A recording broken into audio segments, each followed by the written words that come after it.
ఈరోజే మార్గశిర పౌర్ణమి. మార్గశిర పౌర్ణమినే కోరల పున్నమి అని పిలుస్తారు. మార్గశిర పౌర్ణమి వేళ దత్తాత్రేయ జయంతిని జరుపుకుంటారు. ఎంతో పవిత్రమైన విశేషమైన రోజు ఇది. ఈరోజు ఈ కథను విన్నా, చదివినా, చెప్పినా, వినిపించినా జన్మల పాపాలు తొలగి కోటి జన్మల పుణ్యం వస్తుంది. సకల శుభాలు కలుగుతాయి. మరి ఆ కథ ఏంటో ఇప్పుడు ఈ వీడియోలో తెలుసుకుందాం. సప్త ఋషుల్లో ఒకరైన అత్రి మహర్షి అనసూయ దంపతులకు త్రిమూర్తుల అంశతో దత్తాత్రేయుడు జన్మించాడు.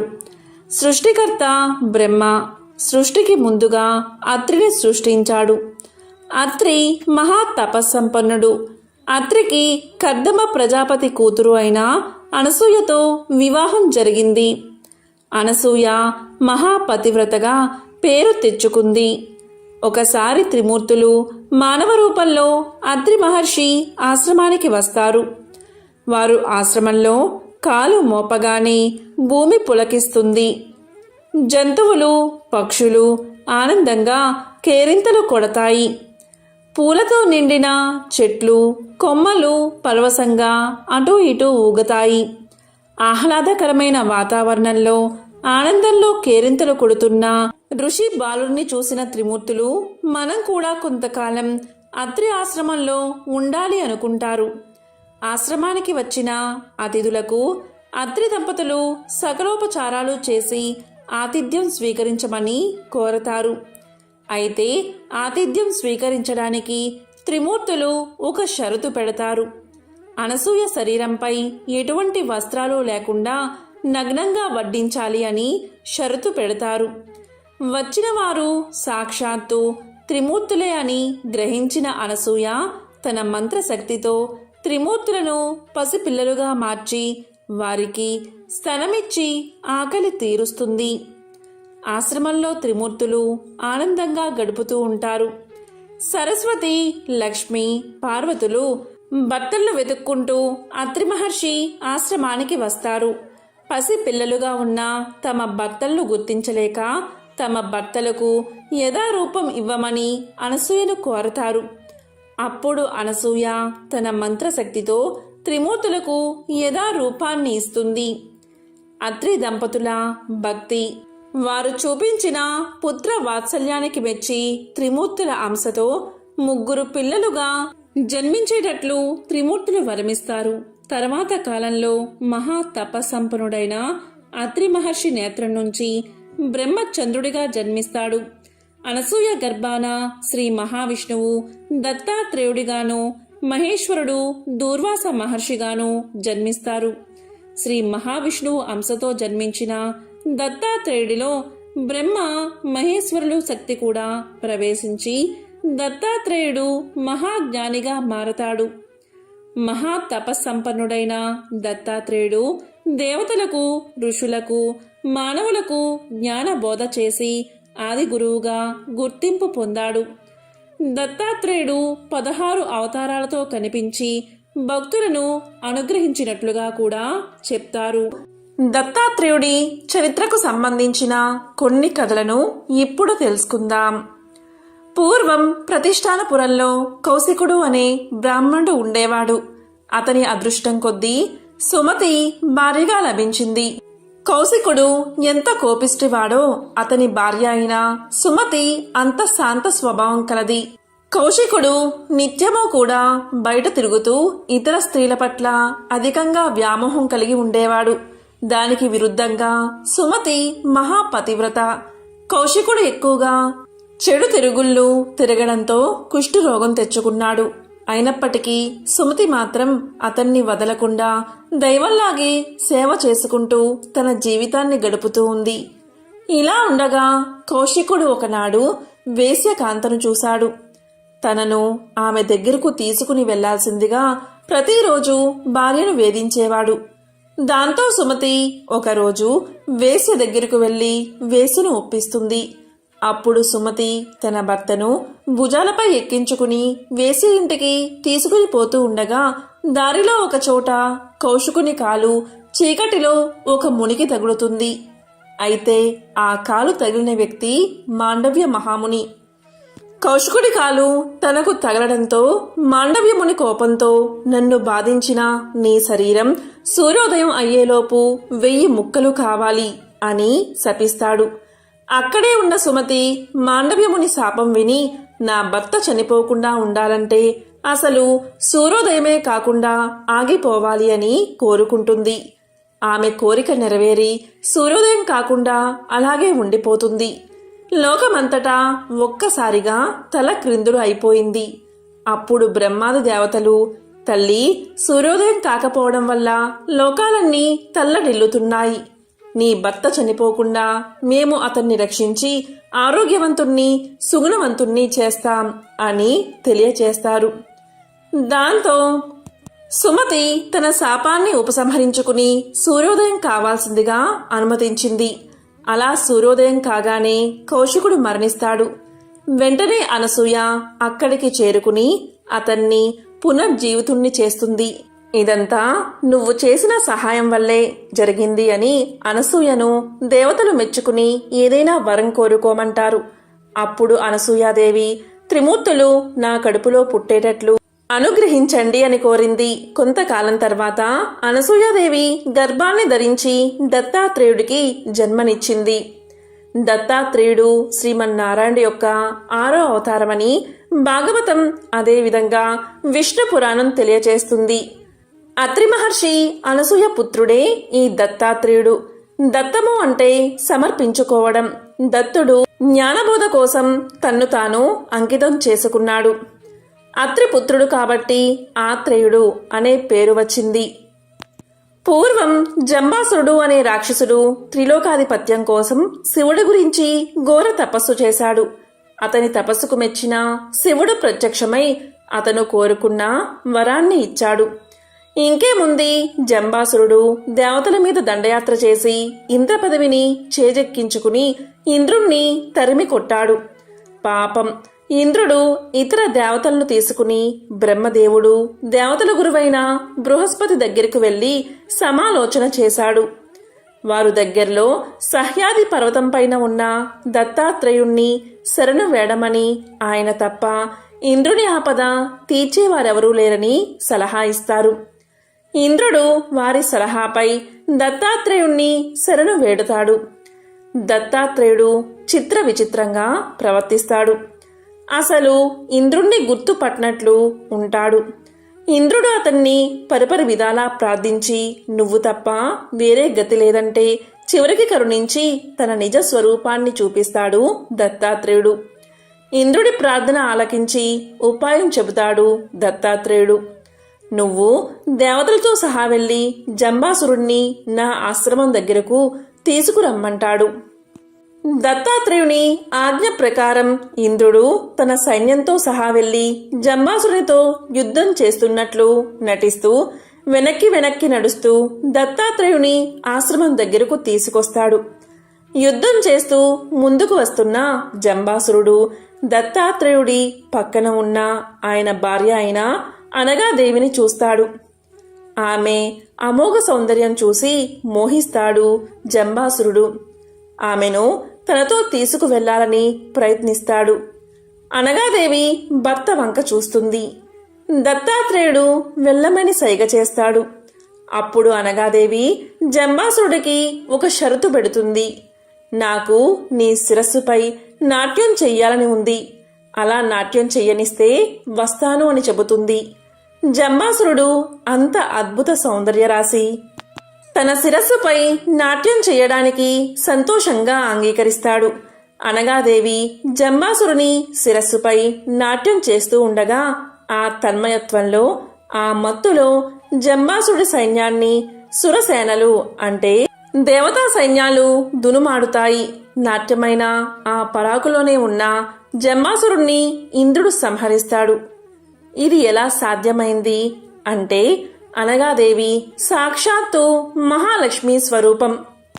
మహాలక్ష్మి తమ దగ్గర ఉందని ఎవరికైతే గర్వం వస్తుందో లక్ష్మి వాళ్ళ నెత్తికెక్కుతుంది అంటారు. మనిషి దగ్గర లక్ష్మి ఏ రూపంలో అయినా ఉండవచ్చు.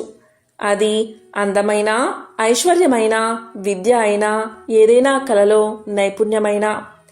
లక్ష్మి తమ దగ్గర ఉందని సంతోషించి దానిని సద్వినియోగం చేసుకున్నంత వరకు పర్వాలేదు. కానీ ఎవరికైనా తనకున్న నైపుణ్యాన్ని చూసుకుని గర్వం బాగా తలకెక్కినప్పుడు, కన్ను మీను గానక ప్రవర్తించినప్పుడు మనిషి పతనానికి అదే మొదలు. తమంతా వారు లేరన్న గర్వం ఎవరికి వస్తుందో వారి తల మీద లక్ష్మీదేవి నాట్యమాడుతూ వారి పతనానికి కారణమవుతుంది. విపరీతమైన అహంకారం ఉన్నవారికి లక్ష్మి తల మీద నాట్యం చేసి అణచివేస్తుందని ఈ కథ మనకు తెలియజేస్తుంది. దత్తాత్రేయుడికి సంబంధించిన మరొక కథను ఇప్పుడు తెలుసుకుందాం. పూర్వం ఋతుధ్వజుడు అనే రాజు ఉండేవాడు. అతని భార్య మదాలస. ఆమె మహాజ్ఞాని. ఒక శుభలగ్నంలో ఆ దంపతులకు ప్రథమ కుమారుడు జన్మించాడు. రాజు అతనికి విక్రాంతుడు అని నామకరణం చేశాడు. ఆ పేరు విన్న రాజోద్యోగులు, అంతఃపుర పరివారమంతా ఎంతో సంతోషించారు. కాని మదాలస ఒక చిరునవ్వు నవ్వింది. ఏడుస్తున్న ఆ బాలుణ్ణి ఊయల్లో పడుకోబెట్టి ఊపుతూ ఈ విధమైన అర్థం వచ్చే జోలపాట పాడింది మదాలస. నాయనా, నీవు శుద్ధుడవు, నిరంజనుడవు, నిరాకారుడువు. నీకు పేరు లేదు. ఈ పేరు కవిత్వం మాత్రమే. పంచభూతాత్మకమైన ఈ శరీరం నీవు కాదు. దీనికి నీకు ఎట్టి సంబంధమూ లేదు. సంసార మాయకు నీవు అతీతుడువు. ఇక ఎందుకు రోధించడం? భౌతిక పదార్థాలతో భౌతిక శరీరం వృద్ధి పొందుతుంది, భౌతికంగా నశిస్తుంది. ఈ శరీరం ఒక ఉత్తరీయం వంటిది. అది నశించినా నీవు విచారించాల్సిన పని లేదు. తండ్రి అని కొంతసేపు, తల్లి అని కొంతసేపు, భార్య అని కొంతసేపు, తనయ అని కొంతసేపు. ఇలా భౌతిక విషయాలకి ఎందుకు ఆరాటపడతావు? రక్తం, మాంసం, అస్థిపంజరం మొదలైన వాటితో కూడిన ఈ శరీరంపై ఆపేక్ష అనవసరం. ఈ విధంగా నిత్యం ఆత్మతత్వాన్ని బోధించే పాటలు పాడుతూ కుమారుణ్ణి పెద్ద చేసింది. అతడు క్రమంగా తల్లి ఉపదేశానుసారం ఆత్మజ్ఞానాన్ని పెంచుకున్నాడు. అందువల్ల యుక్త వయస్సు రాగానే గృహస్థాశ్రమం స్వీకరించకుండా పరివ్రాజుడయ్యాడు. మదాలసకు రెండవ కుమారుడు జన్మించాడు. రాజు అతనికి సుబాహు అనే పేరు పెట్టాడు. ఆ పేరు వినగానే మదాలస తిరిగి నవ్వింది. అతనికి కూడా తత్వోపదేశం చేసింది. అన్నవలే ఆత్మజ్ఞాని అయి అతని కూడా అన్న బాట పట్టాడు. తిరిగి ఆమెకు మూడవ పుత్రుడు జన్మించాడు. రాజు అతనికి అరిమర్దనుడు అనే నామకరణం చెయ్యగా మదాలస మళ్లీ నవ్వింది. అతను కూడా మాతృబోధనలు ఆమలింపు చేసుకుని అన్నవలే విరాగి అయ్యాడు. తిరిగి నాలుగో కుమారుడు జన్మించిన తర్వాత రాజు మదాలస వైపు చూసి, నేను పేరు పెట్టినప్పుడు ప్రతిసారి నీవు నవ్వడానికి కారణమేమిటి? నేను పెట్టిన పేర్లన్నీ క్షత్రియులకు సంబంధించినవి. ఇలాంటివి నీకు నచ్చకపోతే నీవే ఈ కుమారుడికి పేరు పెట్టు అన్నాడు. మదాలస అతనికి అలర్కుడు అనే పేరు పెట్టింది. అతను బుద్ధిమంతుడై ఘనకీర్తి పొందుతాడని తెలియజేసింది. ఆ పేరు విన్న రాజు ఎంతో బాధపడి అలర్కా శబ్దానికి వట్టి కుక్క అని అర్థం. ఇలాంటి నీచమైన పేరు నా కుమారుడికి ఎందుకు పెట్టావు అని అడిగాడు. ఆమె, రాజా, వ్యవహారం కొరకే ఈ పేరు పెట్టాను. నీవు పెట్టిన పేర్లు కూడా నిరర్ధకాలే. మొదటివానికి విక్రాంతుడు అనే పేరు పెట్టావు. ఆత్మ సర్వవ్యాపకుడని ప్రాజ్ఞులు చెబుతున్నారు. విక్రాంతుడు అంటే విశేష గమనం కలవాడని. అసలు చలనమే లేనివానికి విక్రాంతుడని పేరు పెట్టడం నిరర్ధకం కాదా? రెండవ వానికి సుబాహు అనే పేరు పెట్టావు. అది కూడా వ్యర్థమే. ఆత్మకు ఆకార వికారాలు లేవు, అది నిరాకారం. మూడవ వానికి అరిమర్దనుడు అనే పేరు పెట్టావు. ఈ పేర్లన్నీ వ్యవహారికం కొరకే. కాబట్టి అలర్కుడు అనే పేరు పెడితే వచ్చే నష్టమేమిటి అని పలికింది మదాలస. మదాలస అలర్కునికి తత్వోపదేశం ప్రారంభించగానే రాజు, మొదటి ముగ్గురు పుత్రులను విరాగులుగా చేశావు. ఇతన్ని కూడా అలా చేస్తావా? నా వంశాన్ని నాశనం చెయ్యాలి అనుకుంటున్నావా? ఇతన్ని కూడా సన్యాసిగా చేస్తావా? ఇతన్నైనా ప్రవృత్తి మార్గంలో ప్రవేశపెట్టు అని కోరాడు. భర్త ఆదేశానుసారం ఆమె అతనికి ఈ విధంగా ఉపదేశించింది. నాయనా, ఆయురారోగ్యాలతో వర్ధిల్లు, ఉత్తమ కార్యాలతో తండ్రిని సంతోషపెట్టు, సజ్జన రక్షకు దుర్జన శిక్షకు అవసరమైన కర్మ మార్గాన్ని అనుసరించు. నీవు గొప్ప పాలకుడిగా పేరు పొందుతావు, దేవేంద్ర వైభవాన్ని అనుభవిస్తావు. పరోపకార పరాయణుడివై జీవించు, పరస్త్రీల నుండి మనసు మళ్లించు, కీర్తి కొరకు ధనం వ్యయం చేయి, కష్టంలో ఉన్న ప్రజలను ఆదుకో, యజ్ఞయాగాదులు నిర్వహించి దేవతలను తృప్తిపరచు. సూర్యుడు భూమిపై గల జలాన్ని గ్రహించినట్టు సూక్ష్మోపాయంతో పనులు రాబట్టు. యమధర్మరాజు వలె అందరినీ సమదృష్టితో చూడు. ఈ విధంగా తల్లి బోధలు చేసినప్పుడు అలర్కుడు ఆవలింపు చేసుకుని పెరిగి పెద్దవాడై రాజ్యాన్ని ఎంతో సుభిక్షంగా పరిపాలన చేశాడు. ఎన్ని రాజభోగాలు అనుభవించినా అలర్కుడికి తృప్తి కలగలేదు, సంసార సుఖాలపై విరక్తి కలగలేదు. ఈ విధంగా అలర్కుడు విషయ ఆసక్తుడైపోవడం వనవాసంలో ఉన్న అన్న అయిన సుబాహుడికి తెలిసింది. ఏ విధంగా అయినా అలర్కుని విషయ వాసన నుండి విరక్తునిగా చేసి ఆత్మజ్ఞానం కలిగించాలని నిశ్చయించుకున్నాడు అన్న అయిన సుబాహుడు. అందుకు ఒక ఉపాయం ఆలోచించాడు. బలవంతుడైన కాశీరాజు వద్దకు వెళ్లి తన తమ్ముడు తన రాజ్యభాగం అపహరించాడని తన భాగం తనకు ఇప్పించమని కోరాడు. కాశీరాజు అలర్కునిపై దండయాత్రకు సిద్ధమయ్యాడు. నలువైపులా శత్రువులు అలర్కుని ముట్టడించారు. అలర్కునికి అప్పుడేమీ తోచలేదు. తల్లి తన మెడలో వేసిన తాయెత్తు గుర్తుకు వచ్చింది. దాన్ని బయటకు తీసి సూక్ష్మ అక్షరాల్లో ఉన్న విషయాలు చదివాడు. అన్ని విధాలా సంఘం త్యజించడం మేలు, అలా వీలు కాకపోతే సజ్జనులతో సంఘం పెట్టుకోవాలి. అన్ని విధాలా కోరికలను వదులుకోవాలి, అలా వీలు కాకపోతే మోక్షం పైన మాత్రమే కోరిక పెట్టుకోవాలి అని రాసి ఉంది. అలర్కుడు అప్పుడు శత్రువుల కంట పడకుండా తప్పించుకుని దత్తాత్రేయుడి ఆశ్రమానికి వెళ్ళాడు. దత్తాత్రేయుడి జ్ఞానబోధతో అలర్కుడు అన్నీ వదిలిపెట్టి శ్రేష్టమైన జ్ఞాన మార్గాన్ని అవలంబించి పునరావృత్తి లేని శాశ్వత స్థానాన్ని చేరుకున్నాడు. యాదవ వంశానికి మూలపురుషుడు యదువు ఒకనాడు దత్తాత్రేయుడిని చూసి ఇలా ప్రశ్నించాడు. స్వామి, మీరెలా సదానంద చిదానంద స్వరూపులై ఉండగలుగుతున్నారు అని అడిగాడు. అతడి ప్రశ్నకు దత్తాత్రేయుడు ఇలా సెలవిచ్చాడు. నేను సమస్త ప్రకృతిని పరిశీలించి అన్నిటి నుంచి జ్ఞానాన్ని సంపాదించాను. ప్రకృతిలో నాకు 24 మంది గురువులు ఉన్నారు. తాను ఎలా ఉండాలో ఎలా ఉండకూడదో వాటి నుంచే తెలుసుకున్నానని వివరించారు దత్తాత్రేయుడు. భూమి నుంచి క్షమ పరోపకారత్వాన్ని, వాయువు నుంచి నిస్సంగత్వాన్ని నిర్లేపత్వాన్ని, ఆకాశం నుంచి సర్వవ్యాపకతత్వాన్ని, జలం నుంచి నిర్మలత్వాన్ని, మాధుర్య స్నిగ్ధత్వాన్ని, అగ్ని నుంచి తేజస్సు, ఈశ్వరతత్వాన్ని, సూర్యుడి నుంచి జలగ్రాహి, లోక బాంధవుడు, సర్వలోకాలకు అతనొక్కడే అని తెలుసుకున్నాను. చంద్రుడి నుంచి వృద్ధి క్షేలు అన్నవి దేహానికే కాని ఆత్మకు కావని, కామ క్రోధాలకు వశమైతే ఆత్మానురాగం కోల్పోతారని పావురాల జంట నుండి గ్రహించాను. దైవికంగా లభించిన దానికి తృప్తి చెంది లభించని దానికి పాకులాడకూడదని కొండ చిలువ నుంచి గ్రహించాను. తనలో ఉన్న మనోభావాలను బయట పెట్టరాదు అనే నీతిని సముద్రం నుండి తెలుసుకున్నాను అని దత్తాత్రేయుడు తెలియచేశాడు.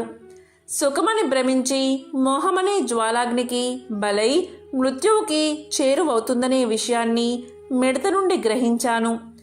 యోగి ఎవరినీ నొప్పించకుండా భిక్ష సంపాదించినట్లు తేనెటీగ కూడా పుష్పాలకు బాధ కలగకుండా తేనెను గ్రహిస్తుంది.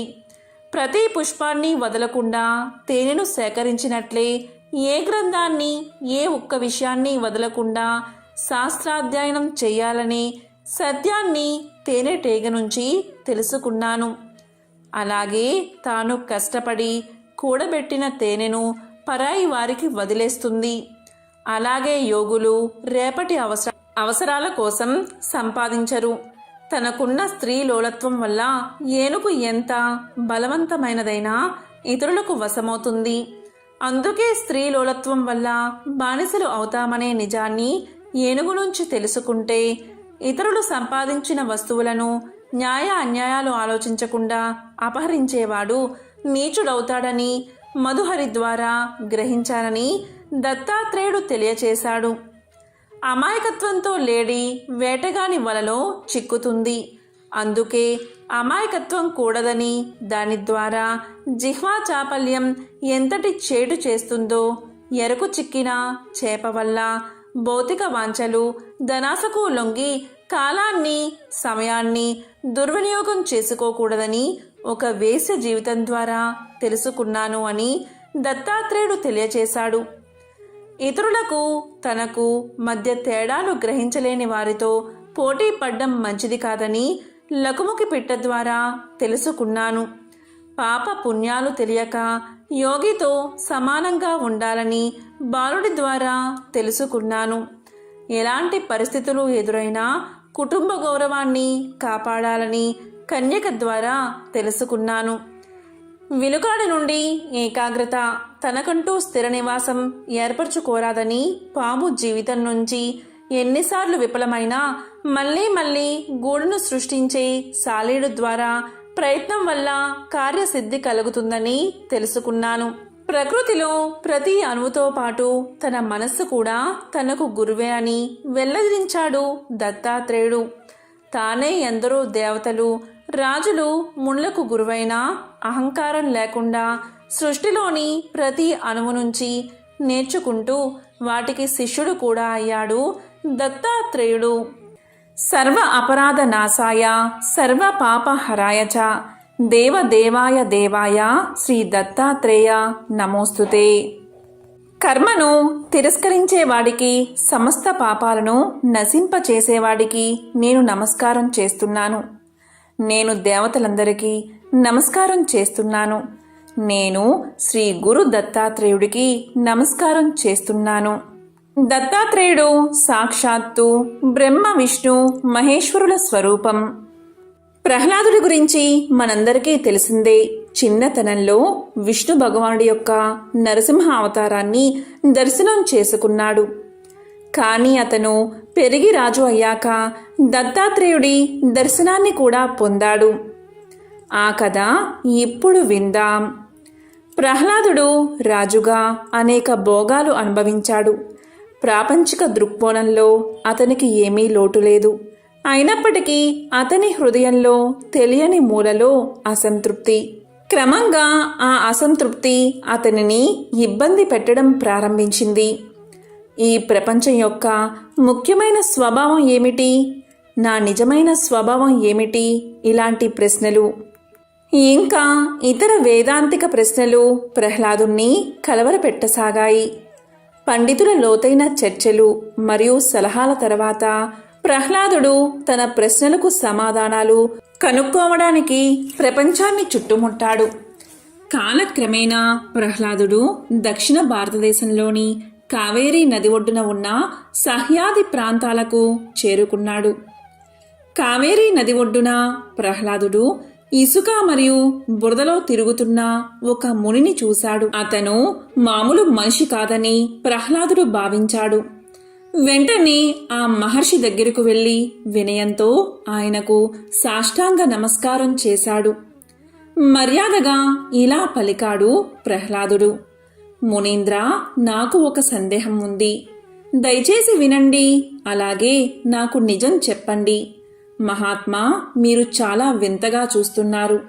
బురదలో ఉన్న మీ శరీరం బంగారంలా మెరిసిపోతుంది. మీ శరీరం చాలా మృదువుగా, అలాగే హృదయపూర్వకంగా ఉంది. దీనికి కారణం ఏమిటి? మీలో కొన్ని ప్రత్యేక లక్షణాలు కూడా ఉన్నాయి. మీరు చాలా తక్కువ మాట్లాడతారు. కొందరు మీ రూపాన్ని చూసి తిడతారు. మరికొందరు మిమ్మల్ని ప్రశంసిస్తూ మీ ముందు సాష్టాంగ పడతారు. కానీ మీరు రెండిటి పట్ల చాలా ఉదాసీనంగా కనిపిస్తారు. మీరు మొదటి వారిని తిట్టరు లేదా రెండో వారిని ప్రశంసించరు. మీ ప్రవర్తన లోక విధానానికి విరుద్ధం. మీరు ధర్మ నియమాలకు కూడా కట్టుబడి ఉన్నట్లు కనిపించడం లేదు. దయచేసి నాకు నిజాన్ని బోధించండి అని అడిగాడు ప్రహ్లాదుడు. అప్పుడు ఆ ఋషి ఇలా పలికాడు. ప్రహ్లాద, ధర్మం అధర్మం అనే ఆలోచన లేకుండా జంతువులు, పక్షులు, క్రిమి కీటకాలు ఇలాంటివి పూర్వం అసంఖ్యాక జన్మలు తీసుకున్నాను. అటువంటి జన్మలన్నిటినీ నేను వర్ణించను. అయితే ఇలాంటి జన్మలన్నిటిలో మానవ జన్మ గొప్పదని నేను ఒక్కటి చెప్పగలను. మానవ జన్మ శాశ్వతమైన ఆనందానికి మరియు శాశ్వతమైన బాధలకు కూడా ద్వారం.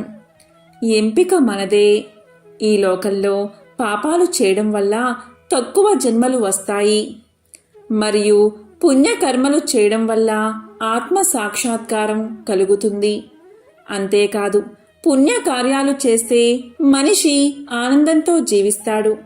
మనుషులను పాపాలు చేసేలా చేస్తుంది ఈ ప్రపంచం. కాబట్టి ప్రాపంచిక సుఖాల పట్ల ఆకర్షితులు అవ్వకూడదు. అలాగే పాపాలు శాశ్వతమైన బాధల ద్వారాన్ని తెరుస్తాయి. ప్రజలు తాము జ్ఞానవంతులు అని భావిస్తారు. అలాగే ఆనందాన్ని పొందడానికి ప్రయత్నిస్తారు. కానీ వారు తమలో ఉన్న ఆనందాన్ని గుర్తించడంలో విఫలం అవుతారు. అలాగే వారు అసత్యమైన భయానకమైన సంసార చక్రంలో చిక్కుకుంటున్నారు. ప్రహ్లాద, ఈ జీవితంలో అన్ని రోజులు ఒకేలా ఉండవు. ఒకరోజు డబ్బు అలాగే కీర్తి వస్తుంది, మరొక రోజు అది పోతుంది. ప్రాపంచిక జీవితంలో స్థిరత్వం లేదు, అది లోలకల్లా ఊగుతుంది. ప్రజలు అన్ని పరిస్థితుల్లో స్థిరంగా ఉండడం నేర్చుకోవాలి. సంపద కోసం తృష్ణ విడిచిపెట్టడం ఉత్తమం. నా దగ్గర ఏదైనా లేకపోతే నేను అడగను. నాకు ఏదైనా ఇస్తే నేను దానిని తిరస్కరించను. నాకు ఏమీ రాకపోయినా నేను అస్సలు బాధపడను. బాధలు మరియు ఆలోచనలు నన్ను ఇబ్బంది పెట్టడానికి నేను అనుమతించను. ఆనందాన్ని కూడా నాలో ప్రవేశించనివ్వను. కొన్నిసార్లు నాకు తక్కువ ఆహారం లేదా అస్సలు ఆహారం దొరకదు. కొన్నిసార్లు నాకు పుష్కలంగా ఆహారం లభిస్తుంది. కొన్నిసార్లు నాకు రుచిలేని ఆహారం లభిస్తుంది. మరికొన్ని సమయాల్లో నాకు ఆహారంతో పాటు 5 రకాల తీపి పదార్థాలు లభిస్తాయి. కొన్నిసార్లు నాకు తిండి పెట్టడంతో పాటు అవమానాలు కూడా ఎదురవుతాయి. కొన్నిసార్లు నాకు దయతో అలాగే గౌరవంతో ఆహారం అందించబడుతుంది. మీరు చూసినట్లు నేనిప్పుడు బురదలో పడి ఉన్నాను. కానీ ఒకరోజు నేను రాజులా సింహాసనంపై కూర్చుంటాను. కానీ 2 పరిస్థితులు నన్ను బాధించవు. నేను ఎప్పుడూ కూడా ఏకత్వ స్థితిలోనే జీవిస్తాను అని ఆ ఋషి చెప్పగా ప్రహ్లాదుడు ఇప్పుడు ప్రపంచాన్ని స్పష్టంగా చూడగలిగాడు. తన సందేహాలు తీరడంతో అతను తేలికగా భావించాడు. కళ్ళు మూసుకుని మహర్షికి నమస్కరించాడు. అతను నెమ్మదిగా కళ్ళు తెరిచినప్పుడు అతని ముఖంలో మధురమైన చిరునవ్వుతో భగవాన్ దత్తాత్రేయుడు సాక్షాత్కరించాడు. ఒకసారి యాదవ వంశానికి మూలపురుషుడైన యదువు అనే రాజు దత్తాత్రేయుణ్ణి చూసి ఇలా అన్నాడు. స్వామి, మీరు ఎలా సదానంద చిదానంద స్వరూపులై ఉండగలుగుతున్నారు అని అడిగాడు. అప్పుడు దత్తాత్రేయుల వారు ఇలా సమాధానం చెప్పారు. యదురాజా, నేను సమస్త ప్రకృతిని పరిశీలించి అన్నిటి నుండి జ్ఞానం సంపాదించాను. వాటి గురించి చెప్తాను, శ్రద్ధగా విను. ప్రకృతిలో నాకు 24 మంది గురువులున్నారు. కొన్నిటి నుండి ఎలా ఉండాలో తెలుసుకున్నాను, కొన్నిటి నుండి ఎలా ఉండకూడదో తెలుసుకున్నాను. ఆ విధంగా తానే స్వయంగా దేవతలు, రాజులు, మహర్షులకి ఎందరికో గురువైనప్పటికీ అహంకారం లేకుండా సృష్టిలోని ప్రతి అణువు నుండి నేర్చుకుంటూ శిష్యుడు కూడా అయ్యాడు దత్తాత్రేయుడు. ఈ జగత్తుకి ప్రకృతికి తానే గురువైనా కూడా మనందరిలో జ్ఞానమనే జ్యోతిని వెలిగించడానికి జగద్గురువైన దత్తాత్రేయ స్వామి ప్రకృతిలోని 24 తత్వాలను తన గురువులుగా ప్రకటించుకున్నాడు. అవి ఏంటి అంటే, మొదటిది గురువు. దత్తాత్రేయుడు తాను భూదేవి నుంచి ఓర్పు వహించడం కర్తవ్య నిర్వహణా ధర్మం. కార్యనిర్వహణలో ఎన్ని కష్టనష్టాలు వచ్చినా ఓర్చుకుని నిలబడ్డం, తన ధర్మం తాను తప్పకపోవడం, ఇలాంటి ఎన్నో విషయాలను తాను గ్రహించాను అన్నాడు. భూదేవి కన్నా ఓర్పు ఈ విశ్వంలో ఎవరికి ఉంటుంది? మానవుడు దుర్మార్గుడు. ఎన్ని అకృత్యాలకు పాల్పడినా ఓర్పు వహించి భరించేదే భూమాత. భూమిపై ఉండే వృక్షాలులాగా ఇతరులకు ఎలా ఉపయోగపడాలో నేర్చుకోవాలి అన్నాడు దత్తాత్రేయుడు. రెండవది వాయువు. గాలి మనకు పవిత్రత, వాసన లేని గుణం, అంటే ఎలాంటి విపరీత భావాలు లేకపోవడం, అందరితో తొందరగా కలిసిపోవడం లాంటి ఎన్నో గుణాలు నేర్పుతుంది. అందుకే మన మనసుని సాధ్యమైనంత వరకు మన అదుపులో పెట్టుకుని పరమాత్మ వైపు నడిపించే ప్రయత్నం చేయాలి. ఇక మూడవది ఆకాశం. విశ్వాన్ని అంతా కప్పి ఉంచే ఆకాశం అంతటా వ్యాపించి ఉంది. ఎలా అయితే ఆకాశంలో ఎలాంటి పదార్థం ఉండకుండా పూర్తి ఖాళీగా ఉంటుందో, అలాగే ఒక జ్ఞాని తన ప్రవచనాల్లో కూడా ఎలాంటి భావాలను ఉంచుకోకూడదని చెప్పాడు దత్తాత్రేయుడు. నాలుగవది జలం, అంటే నీరు. ఋషి లేదా జ్ఞాని జలం లాంటివాడు, జ్ఞాని నీరుగా స్వచ్ఛమైన మనసు కలవాడు. ఇక ఐదవది అగ్ని.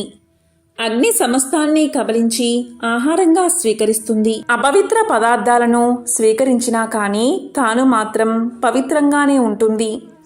అలాగే మనం కూడా సమస్తమైన జ్ఞానాన్ని నేర్చుకోవాలి, కానీ మనం అపవిత్రులం కాకూడదు. ఇక ఆరవది చంద్రుడు, ఏడవది సూర్యుడు, ఎనిమిదవది పావురం, తొమ్మిదవది కొండ చిలువ, 10వది తేనెటీగ, 11వది ఎలుగుబంటి, 12వది రాబందు, 13వది సముద్రం, 14వది మినుగురు పురుగు, 15వది ఏనుగు, 16వది జింక, 17వది చేప, 18వది వేశ్య, 19వది పసిపిల్లవాడు.